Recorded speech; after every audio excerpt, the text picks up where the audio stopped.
Bonjour à toutes et bonjour à tous. Dans cette nouvelle vidéo, je voudrais parler un peu du monde agricole. Déjà, pour ceux qui ne me connaissent pas plus que ça, j'ai quitté l'école à 15 ans et demi parce que mon père avait des gros soucis de santé, donc j'ai été obligé de quitter l'école. Il était out pendant à peu près un an et demi, parce qu'on l'avait enlevé les 2 tiers d'un poumon et donc il ne pouvait plus forcer. On lui avait décollé la cage thoracique, écarté la cage thoracique pour lui enlever une opération du poumon, donc c'est en 1975. Donc j'ai quitté l'école à ce moment-là pour venir faire tourner l'exploitation en attendant que mon père aille mieux. Et en fait, à 60 ans et quelques mois, j'ai pu prendre ma retraite du monde agricole après 45 ans de vie active sur le monde agricole. Donc j'ai été confronté à des défis dans l'agriculture où j'ai été gravement malade en 91 à cause des E400. Et là j'ai décidé de coûte que coûte de trouver un autre moyen, de trouver une autre solution de faire tourner l'exploitation qui avait aux alentours de 87 hectares. Donc c'était à cette époque-là, c'était avec des vaches allaitantes. J'avais entre 20 et 22, 25 vaches allaitantes, des charolaises, et sur 25 hectares, et on va dire à peu près 62 hectares de culture, que du coup j'ai tout passé en bio en 2001, quand il y a eu un plan de relance du monde du bio. Donc j'en ai profité pour passer toute l'exploitation en bio.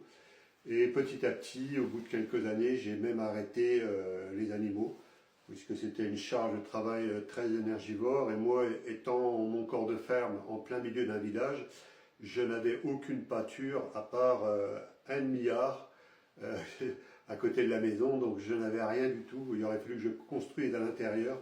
Donc ça, j'ai jamais voulu le faire. Donc j'ai utilisé les anciens bâtiments où j'avais fait des dalles et qui m'ont permis de stocker des céréales bio par la suite.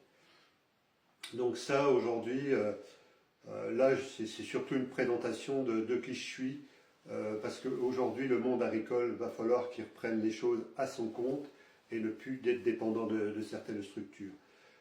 Pareil, il y en a qui se posent aussi, parce que j'ai fait la vidéo juste avant, donc on est toujours le dimanche 27 octobre, et la vidéo juste avant, je parlais de l'armée.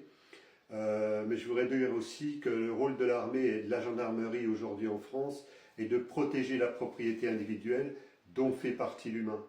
Donc ça n'existe plus, il n'y a plus cette protection de la propriété privée ou de l'humain, de l'homme et de la femme et des enfants, et des animaux d'ailleurs. Donc ça c'est extrêmement important de prendre conscience que la gendarmerie a besoin de prendre conscience de ces choses-là. Tous les gendarmes du rang, que ce soit des simples gendarmes ou des sous-officiers ou des choses comme ça, ont besoin de prendre conscience qu'aujourd'hui, leur rôle est de protéger la propriété individuelle et donc du coup de protéger aussi les personnes réellement, alors qu'aujourd'hui on voit tout ce qui se passe aujourd'hui en France et l'insécurité qui augmente. Et pareil pour l'armée. Elle aura certainement un rôle majeur par rapport à tout ce qui se passe aujourd'hui. Et surtout, nous allons élaborer des stratégies avec l'armée de communication pour que les populations prennent conscience que c'est des milliers de soldats qui sont là avec nous.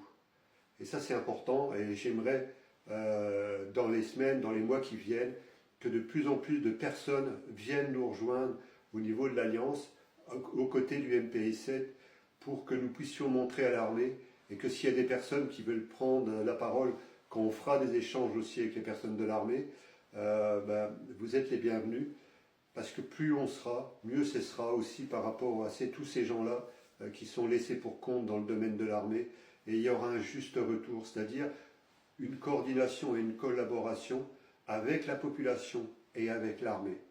Et là, petit à petit, nous allons commencer à créer une nouvelle énergie pour rétablir la paix en France. Et si déjà on retrouve un semblant de paix en France, petit à petit, on pourra par la suite appeler à des négociations de paix et peut-être nous déplacer à certains endroits.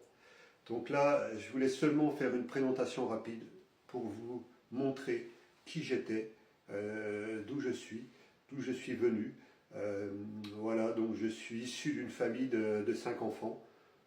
dont j'ai perdu en 69 2 sœurs de 18 et 20 ans dans un accident de voiture à 3,5 km de chez moi. C'est la vie. On est tous confrontés aujourd'hui à des difficultés. Aujourd'hui, on voit des enfants qui sont enlevés à leurs parents, et même là, petit à petit, on a besoin de compétences. Nous élaborerons des stratégies avec des personnes d'expérience, avec des personnes intègres, avec des personnes intelligentes qui comprennent qu'aujourd'hui, le temps est venu de mettre les bases en place d'une nouvelle société qui est basée sur l'humanité, sur le respect de chacun et surtout sur la bienveillance et surtout sur l'intégrité et surtout poser des actions justes pour tirer de la panade toutes les populations qu'il y a aujourd'hui en France qui pour beaucoup d'entre vous, vous ne savez plus quoi faire. Donc je vais seulement quitter terminer cette vidéo là-dessus pour que vous sachiez un peu plus qui je suis. Après, c'est vrai que j'ai été aussi longtemps dans le domaine du foot. J'étais entraîneur dans le foot, dans des petits clubs, mais aussi dans des clubs comme Sedan, où j'ai passé quand même quelques années. J'avais un fils qui jouait aussi en nationaux. Donc j'ai été longtemps entraîneur de foot. J'ai encadré énormément de jeunes et de moins jeunes, aussi de seniors, voilà, dans le domaine du foot. Et puis bon, moi j'avais aussi l'activité de MLM. Voilà, donc c'est ça qui nous permet aussi de comprendre certains principes. Je vais en rester là dans cette première vidéo et je vais reprendre juste derrière dans une deuxième vidéo où là je vais vraiment m'intéresser au monde agricole et sur ce qui se passe aujourd'hui.